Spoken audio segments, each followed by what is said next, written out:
था और उसमें हमने कुछ फॉर्मूले देखे थे, जैसे लाइन का equation y is equal to m x plus c. इसमें हमने सीखा था कि स्लोप कैसे फाइंड आउट किया जाता है। ठीक है, लाइन का इक्वेशन हमने पढ़ा था, एक इक्वेशन और क्या पढ़ा था, ये इक्वेशन हम अप्लाई करते हैं जब हमें स्लोप दिया हो और y इंटरसेप्ट दिया हो। पहले पार्ट में मैंने आपको एक्सप्लेन किया था इस चीज़ को। यहाँ लाइन का equation y minus y one is equal to m x minus x one होता है।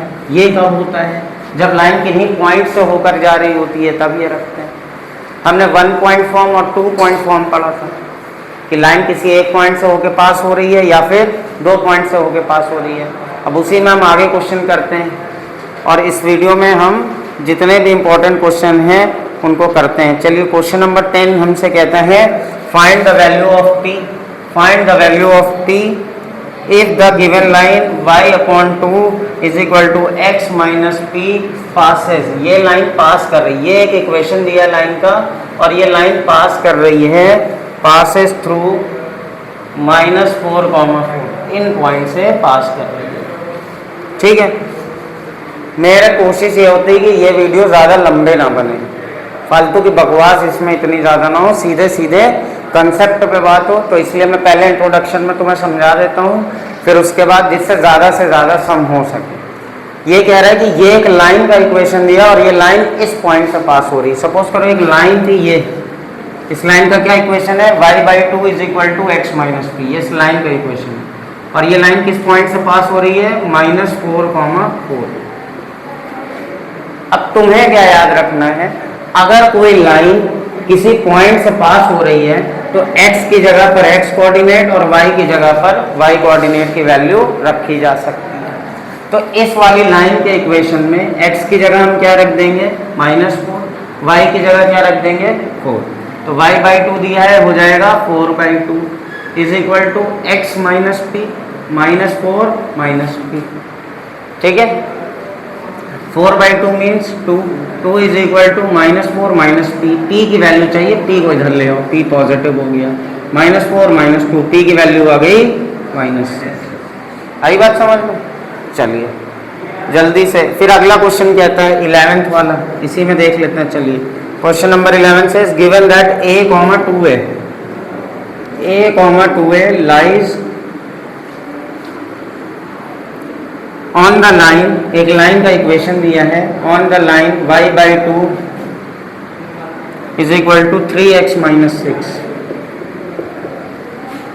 Find the value of a। ये जो लाइन है ना, उस पर ये पॉइंट आ रहा है, इस लाइन पर ये पॉइंट आ रहा है, मतलब x की जगह क्या रखा जा सकता है, a, और y की जगह क्या रख सकते हैं, 2a।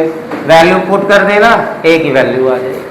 क्या हो जाएगा, देखो y की जगह हम रखेंगे 2a/2 is equal to 3 into x, x की जगह a, 3a माइनस 6, 2 से 2 कैंसिल हो गया, a is equal to 3a minus 6, 6 को इधर ले आओ, a को इधर ले आओ, 6 is equal to 3a minus a, 2a is equal to 6, a की वैल्यू आ गई 3।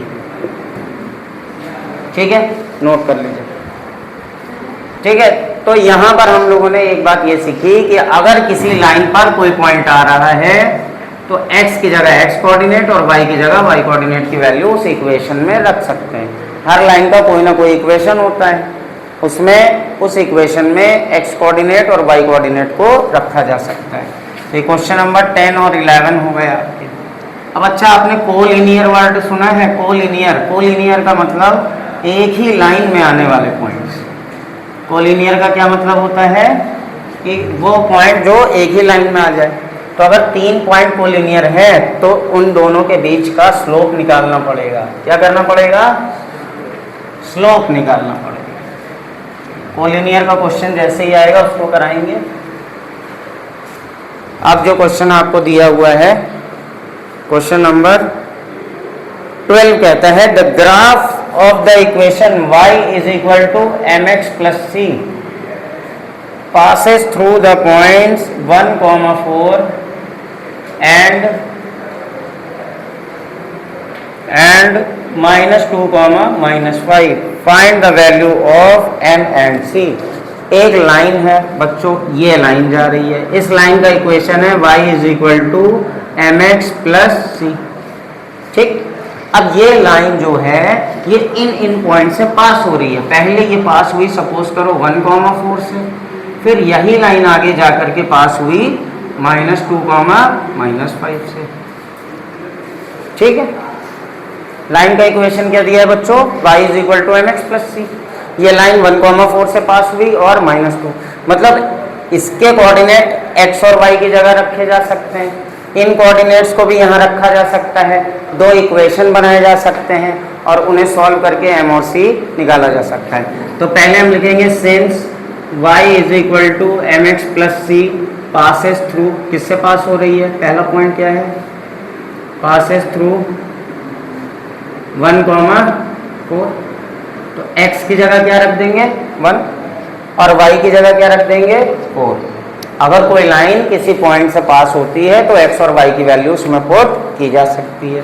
क्या इक्वेशन बनेगा, 4 is equal to m into x m into 1 plus c, 4 is equal to m plus c, पहला इक्वेशन आ गया भाई। ठीक है, फिर अगेन यही लाइन जो है y is equal to m x plus c passes through, किस पॉइंट से पास हो रही है बोलो, पासेस थ्रू -2, -5। ये चीज़ तो हमें सीखनी है, कोई लाइन किसी पॉइंट से पास कर गई तो x और y की वैल्यू रख सकते हैं। तो अब ये जो इक्वेशन था क्या था, लाइन का equation y is equal to m x plus c, इसमें y की जगह क्या रख देंगे -5 is equal to m multiply by -2 plus c. क्या इक्वेशन बन गया ये, -5 is equal to -2m plus c, equation number 2।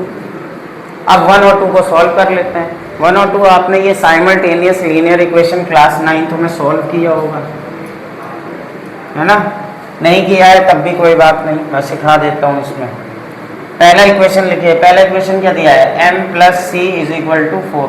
दूसरा इक्वेशन लिखिए -2m plus c is equal to -5। अब हमने देखा c कैंसिल हो सकता है लेकिन c का साइन चेंज करना, तो हम यहाँ क्या करेंगे, सब्ट्रैक्ट। सब्ट्रैक्ट में नीचे वालों के साइन बदल जाते हैं, ये हो गया प्लस, ये हो गया माइनस, ये हो गया plus. 2m plus m 3m, c और c क्या हो गए कैंसिल, 4 and 5 कितना हो गया 9। भाई ये 5 अब पॉजिटिव हो गया, m की वैल्यू कितनी आ गई 9/3, m की वैल्यू आ गई 3। m की वैल्यू किसी इक्वेशन में पुट कर दो, फ्रॉम इक्वेशन 1। क्या है equation 1, 4 is equal to m plus c, 4 is equal to 3 plus c, 3 minus हो गया, c की वैल्यू मिल जाएगी 1। ठीक है, note it down. Question number 13 says find the equation of a line passing through the point 2, -5।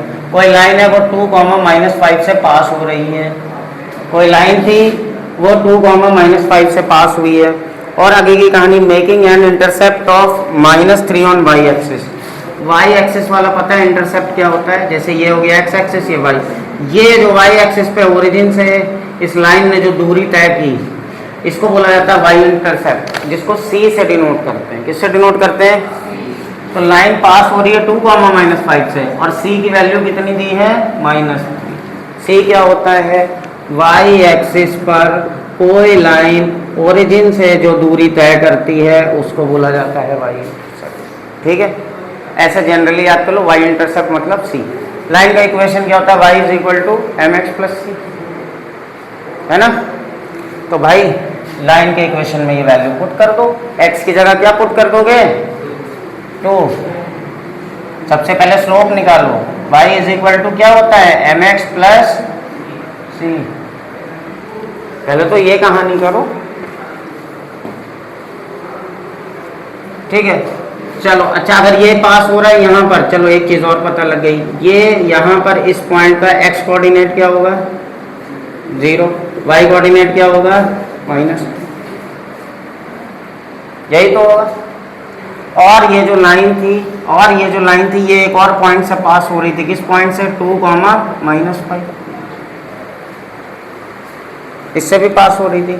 यहाँ से भी equation निकाल सकते हो, या तो सीधा इसी में वैल्यू पुट कर दो, y is equal to m x plus c, value put कर दो, y की जगह क्या लिख दो -5, एम एक्स की जगह क्या रख दोगे 2, सी की जगह क्या रख दोगे, तो यहाँ से स्लोप की वैल्यू कैलकुलेट कर सकते हो। -5 is equal to 2m minus 3, -3 को इधर ले आओ, कितना हो गया -5 plus 3 is equal to 2m, -2 is equal to 2m, m की वैल्यू कितनी आ गई -1। अब लाइन का इक्वेशन क्या होता है, y is equal to mx plus c, तो जनरल इक्वेशन क्या आ जाएगा, अब यहाँ पर m की और c की वैल्यू पुट कर दो, बस किसकी वैल्यू पुट कर दो, m और c। पहले हमने क्या किया, स्लोप निकाल लिया, y इंटरसेप्ट दिया हुआ था, ठीक है। अब क्या इक्वेशन बन जाएगा, y is equal to m की वैल्यू -1 मल्टीप्लाई बाई x और c की वैल्यू -3, तो y is equal to -x -3, पूरी वैल्यू उठा के इधर ले आओ, x plus y plus 3 is equal to 0। ये जनरल इक्वेशन होगा। किसी लाइन पे बहुत सारे पॉइंट आएंगे ना, इसलिए हमें जनरल इक्वेशन निकालना है। जनरल इक्वेशन में y को y रहने दिया, x को x रहने दिया, m की वैल्यू पुट की और c की वैल्यू पुट की, ठीक है, नोट कर लीजिए। नंबर 14 क्या कह रहा है बच्चे, कह रहा find the equation of a straight line. एक स्ट्रेट लाइन है, ये स्ट्रेट लाइन जा रही है, मान लो l है, ये किस पॉइंट से जा रही है, पॉइंट दिया हुआ है, कौन सा पॉइंट दिया हुआ है, इस पे -1, 2, इससे पास कर रही है और स्लोप भी दे दिया भाई, स्लोप कितना दिया हुआ है 2/5। ये यहाँ पे वैल्यू पुट कर दो। लाइन का इक्वेशन क्या, लाइन का इक्वेशन है y minus y1 is equal to m x minus x1। अब ये y1 x1 क्या होंगे, यही वाले पॉइंट होंगे, ठीक है। m क्या होगा, स्लोप होगा, तो यहाँ पर क्या बन जाएगा y माइनस 2, क्योंकि ये लाइन इस पॉइंट से पास की है, तो इसलिए y1 की जगह 2 रख दो, x1 की जगह -1 रख दो। m 2/5, x माइनस x1 तो x माइनस -1, यहाँ मल्टीप्लाई किया क्या हुआ 5y minus 10 is equal to 2 bracket में x माइनस माइनस प्लस, ठीक है। क्या बन गया 5y minus 10 is equal to 2x plus 2, value उधर उठा लो, चाहे इसको उधर ले जाओ, इधर बचेगा 0, उधर क्या हो गया 2x, 5y उधर जाएगा माइनस का 5y, माइनस का 10 उधर जाएगा तो प्लस का 12। ये इक्वेशन बन गया भाई, क्या इक्वेशन आ गया 2x minus 5y plus 12 is equal to 0। 15, तो एक चीज ध्यान रखना, अगर कोई लाइन किसी पॉइंट से पास हो रही है तो ये इक्वेशन याद रखना, याद करने है ना, इक्वेशन का क्या, ये इक्वेशन याद कर लो। किसी पॉइंट से पास हो रही है, x1 और y1 की जगह वो वैल्यू पॉइंट के कोऑर्डिनेट है उनको पुट कर देना। अगर दो पॉइंट से पास हो रही है तो कोई भी कोऑर्डिनेट रख देना, चाहे पहले वाले पॉइंट के चाहे दूसरे वाले पॉइंट के। अब क्वेश्चन नंबर 15 में आपसे क्या कहता है, find the equation of a straight line whose inclination, inclination का मतलब होता है थीटा, इंक्लिनेशन क्या होता है थीटा। बताया था कि कोई लाइन एक्स एक्सिस से एंटी क्लॉकवाइज डायरेक्शन में जो एंगल बनाती है उसको बोलते हैं। नहीं ऐसा समझ में आ रहा तो इंक्लिनेशन मतलब थीटा दिया हुआ है, कितना दिया हुआ है थीटा 60 डिग्री। थीटा से हमें क्या मदद मिलेगी, थीटा से हम स्लोप निकाल लेंगे, स्लोप का एक फॉर्मूला होता है m is equal to tan, and this line passes through the points 0, minus, passes through, और ये जो लाइन है ये पास कर रही है, पासेस थ्रू 0, -3। चलो थीटा हमारी क्या मदद करेगा, स्लोप निकालने में। m is equal to tan theta, formula जरूर लिखो, m is equal to tan 60, tan 60 की वैल्यू याद है √3, tan 30 की वैल्यू 1/√3, tan 45 1, स्लोप पता लग गया। अब लाइन का इक्वेशन क्या भाई बताया मैंने, y minus y1 is equal to m x minus x1। ऐसा कब, जब कोई लाइन किसी पॉइंट से पास कर जाए, किससे पास की है 0, -3 से, तो y माइनस -3, y1 की जगह -3, m आया है √3, x माइनस x1 की जगह दिया है 0, तो ये हो गया y plus 3 is equal to √3x। सारी वैल्यू एक तरफ करो, चाहे इधर करो चाहे उधर करो, तो इधर बच जाएगा 0, 0 is equal to √3x minus y minus 3। ये लाइन का इक्वेशन आ गया, नोट कर लो। तो बच्चों in question number 16 find the gradient of a line passing through this point. Gradient का मतलब होता है स्लोप, स्लोप का ही दूसरा नाम होता है ग्रेडियंट। तो एक पार्ट मैं आपको इसमें बता दे रहा हूँ जिसमें कि हम लोगों को दिया है 0, -2 एंड 3, 4। कोई लाइन है वो इन पॉइंट से पास हो रही है 0, -2 से और 3, 4 से। तो स्लोप का बहुत बढ़िया फॉर्मूला है। स्लोप का फॉर्मूला होता है slope m is equal to, अगर दो पॉइंट से पास हो रही, सपोज करो ये पॉइंट A है ये B है, ऐसा मान लो। फॉर्मूला होता है y2 - y1 upon x2 - x1, y2 x2 y1 x1, ठीक है। तो y2 - y1 हो गया 4 -2, x2 - x1 3 -0, 4 + 2 अपॉन 3, 6/3। स्लोप की वैल्यू आ गई 2। कितना आ गया स्लोप? 2। इसका सेकंड पार्ट आप खुद से कर लेंगे, जल्दी नोट करिए। तो question number 7 says the coordinates of 2 points E and F are 0, 4। एक पॉइंट E है 0, 4 और एक पॉइंट है आपको F गिवन है। F के कोऑर्डिनेट्स हैं 3, 7। पहला कह रहा है find the gradient of EF, मतलब अगर कोई लाइन E और F से पास हो गई, E और F से पास हो गई तो उसका स्लोप क्या होगा। तो भाई ग्रेडियंट का फॉर्मूला तो पता है आपको, क्या होता है y2 - y1 upon x2 - x1। Gradient का मतलब स्लोप, स्लोप का ही दूसरा नाम है। तो 7 - 4 अपॉन 3 - 0, 7 - 4 3, 3 - 0 3। तो स्लोप कितना आ गया बच्चों? 1 आ गया, ठीक है। पहला पार्ट आराम से हो गया। फिर कहता है equation of EF। Second part में क्या कहता है? इक्वेशन ऑफ EF, मतलब E और F से जाने वाली लाइन का इक्वेशन क्या होगा। लाइन का इक्वेशन क्या होता है बच्चों? y - y1 is equal to m x - x1। अब तुम्हारी इच्छा है y1 x1 में चाहे ये पॉइंट रखो चाहे ये पॉइंट रखो। चलो मैं ये वाले रख लेता हूँ, तुम लोग ये वाले रखना, इक्वेशन सेम ही आएगा। तो y - 4 is equal to m की वैल्यू आई है 1, x - 0, बहुत ध्यान से, y - 4 is equal to x में 0 गया x, x1 का x, सारी वैल्यू उठा के उधर ले जाओ, सारी वैल्यू उठा के उधर ले जाओ। इक्वेशन क्या हो जाएगा? x - y + 4 is equal to 0। ये लाइन का इक्वेशन आ गया। थर्ड पार्ट में कहता है the coordinates of the points where the line EF intersects the x axis. अब EF मान लीजिए, हाँ, the coordinates of the point where the line EF intersects x axis. ये EF लाइन सपोज करो x axis को यहाँ पर intersect कर रही है। कहाँ पर कर रही है? इस पॉइंट पर। इस पॉइंट को हम लोगों ने ले लिया P। इस P के कोऑर्डिनेट बताने हैं, ठीक है। E के कोऑर्डिनेट दिए हुए हैं, कितने दिए हैं E के कोऑर्डिनेट? 0, 4। और F के कोऑर्डिनेट कितने दिए हुए हैं बच्चों? 3, 7। हमें इस P का कोऑर्डिनेट बताना है। P के कोऑर्डिनेट, P के पास कौन सा कोऑर्डिनेट 0 हो जाएगा बताओ? P का x कोऑर्डिनेट तो होगा, लेकिन P का y कोऑर्डिनेट क्या हो जाएगा? 0 हो जाएगा, ठीक है। अब हमें क्या करना है? P की वैल्यू बतानी है। कैसे बताएं भाई, टेंशन हो गई। मिड पॉइंट जरूरी थोड़ी है कि P बीचों बीच आए, पर हमें एक पता है कि ये जो P है ये EF की लाइन में आ रहा है। P किस लाइन में आ रहा है? EF वाली लाइन में। मतलब E, P और F क्या हो गए? कोलिनियर हो गए। भाई हमें नहीं पता है कि ये बीचों बीच आ रहा है। बीचों बीच आ रहा होता तो मिड पॉइंट लगाते, जरूरी थोड़ी ना कि P बीचों बीच आ रहा हो। और हमें कोई रेशियो भी नहीं दिया गया है। अगर रेशियो दिया होता तो सेक्शन फॉर्मूला लगा के निकाल लेते। P का x coordinate m1 x2 + m2 x1 upon m1 + m2। यहाँ पर उसने कुछ नहीं दिया, उसने कहा इस लाइन में P आ रहा है, वो x एक्सिस पे लाई कर रहा है, P के कोऑर्डिनेट बताओ। तो हमको एक चीज ये पता लग गई कि P EF वाली लाइन में ही आ रहा है, मतलब जो स्लोप EF का होगा वही P का होगा। मतलब हम यहाँ पे कह रहे हैं E, P and F are collinear. Collinear मतलब एक ही लाइन में आने वाले पॉइंट।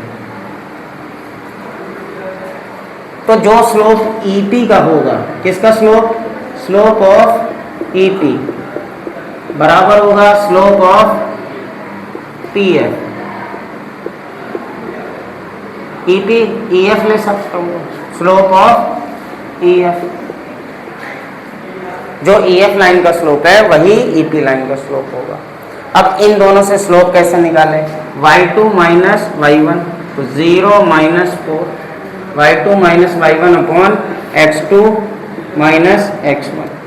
ये किसका स्लोप हुआ? ई और पी का। ई एफ का स्लोप क्या हुआ? अभी अभी निकाले हो ई एफ का स्लोप, कितना निकाले हो? 1। ई और एफ का स्लोप कैसे आएगा भाई? ई और एफ का स्लोप लोगे तो ई और एफ पॉइंट लिया जाएगा, y2 minus y1 upon x2 minus x1। यही तो किया था फर्स्ट पार्ट में, ई एफ का स्लोप निकाल चुके हो। तो यहाँ पे वैल्यू क्या आई? -4 upon x is equal to 1। X की वैल्यू क्या आ गई? -4। एक्स की वैल्यू क्या आ गई? -4। बस हो गया। पी के कोऑर्डिनेट क्या हो गए? -4, ठीक है, नोट कर लो। Question number 18 says find the intercept made by the line 2x minus 3y plus 12 is equal to 0। कह रहा है ऑन द कोऑर्डिनेट एक्सेस। ये कोई एक लाइन थी, सपोज करो ये लाइन जा रही है जिसका इक्वेशन दिया गया है 2x minus 3y plus 12 is equal to 0। इसके इंटरसेप्ट बताने, ये ओरिजिन है, ये x एक्सिस है तो यहाँ पे x इंटरसेप्ट आएगा, ये y एक्सिस है तो ये वाली दूरी कहलाएगी y इंटरसेप्ट। इनकी वैल्यू बतानी है। तो बेटा देखो, फॉर x एक्सिस या फॉर x इंटरसेप्ट, अगर तुम्हें x इंटरसेप्ट निकालना है तो उसके लिए y की वैल्यू 0 पुट कर दो। x इंटरसेप्ट निकालना है तो क्या करना है? y की वैल्यू 0 रख दो भाई। क्या हो गया? 2x माइनस 0 प्लस 12 बराबर 0। 2x is equal to -12, x is equal to -6। और अगर आपको y इंटरसेप्ट निकालना है तो क्या कर देंगे? ये याद रखना पॉइंट। अगर y इंटरसेप्ट निकालना है तो आप क्या करेंगे? x is equal to 0 put कर देंगे, पुट कर दीजिए यहाँ पे। तो हो गया, इस इक्वेशन में x 0 पुट करोगे तो हो जाएगा 0 minus 3y plus 12 is equal to 0, minus 3y is equal to -12, minus से माइनस कैंसिल हो गया। y की वैल्यू क्या हो जाएगी? -12 अपॉन -3, 3 4 12। तो y इंटरसेप्ट हो गया 4 और x इंटरसेप्ट हो गया -6। ठीक है, नोट कर लीजिए। So in question number 19 find the equation of a line passing through the point P and Q। कोई लाइन है वो दो पॉइंट P और Q से पास हो रही है। कोऑर्डिनेट्स दिए हैं, P के कोऑर्डिनेट क्या दिए हुए हैं? 5, 1 और Q के कोऑर्डिनेट दिए हुए हैं 1, -1। तो लाइन का equation y minus y1 is equal to m, x minus x1, कोई भी पॉइंट रख दीजिए। लेकिन क्या निकालना पड़ेगा? पहले स्लोप। तो पहले स्लोप निकालेंगे। क्या निकालेंगे? Slope of PQ। Slope of PQ क्या फॉर्मूला होगा स्लोप का? y2 minus y1 upon x2 minus x1। Value put कर दीजिए। y2 माइनस y1 मतलब -1 -1, y2 minus y1 upon x2 minus x1, 1 -5, -2 upon -4, minus minus cancel हो गए। Slope की value आ गई 1/2। लाइन का इक्वेशन क्या हो जाएगा? Equation of PQ y minus y1 is equal to m x minus x1। Value put कर दो। ये वाले पॉइंट रख लेते हैं। चलो, y minus 1 is equal to m की वैल्यू आई थी 1/2, x minus x1, x minus 5। यहाँ मल्टीप्लाई करा दीजिए। 2 into y 2y minus 2 is equal to x minus 5। सारी वैल्यू एक तरफ ले जाइए। 0 is equal to x minus 2y, -2 इधर आएगा प्लस हो जाएगा, प्लस का 3। ये इक्वेशन बन गया। x minus 2y plus 3 is equal to 0। Third point में कह रहा है show that P, Q and R are collinear. एक और पॉइंट दे दिया है R। कौन सा पॉइंट दे दिया है? R। कह रहा है ये कोलिनियर है। R की वैल्यू क्या है? R की वैल्यू है 11, 4। कोलिनियर मतलब एक लाइन में आना। स्ट्रेट लाइन में समझ लो। अगर कोलिनियर है इसका मतलब आपको स्लोप निकालना है। क्या निकालना है? तो पी क्यू का स्लोप आप निकाल चुके हैं, आप क्यू आर का स्लोप और निकाल दीजिए या पी आर का स्लोप निकाल दीजिए, स्लोप बराबर आने चाहिए। तो स्लोप ऑफ पी आर निकालिए, स्लोप ऑफ पी आर क्या हो जाएगा बताइए, y2 minus y1 4 minus 1 upon x2 minus x1 11 minus 5 that is 3 upon 6। ये स्लोप भी कितना आया 1/2। पी क्यू का स्लोप भी कितना आया था 1/2। आपने किसका स्लोप निकाला पी आर का, क्यू आर का भी स्लोप निकाल के देख लेते हैं। चलो स्लोप ऑफ क्यू आर क्या formula, y2 minus y1 4 minus minus 1 upon x2 minus x1 11 minus 1 minus minus plus 4 plus 1 5 upon 10 that is, ये भी कितना आ गया 1/2। तो ये स्लोप तभी बराबर आ रहे हैं जब आर इसकी लाइन में लाई करेगा। इसका मतलब हम अब यहां लिखेंगे, क्या लिखेंगे, since slope of P Q is equal to slope of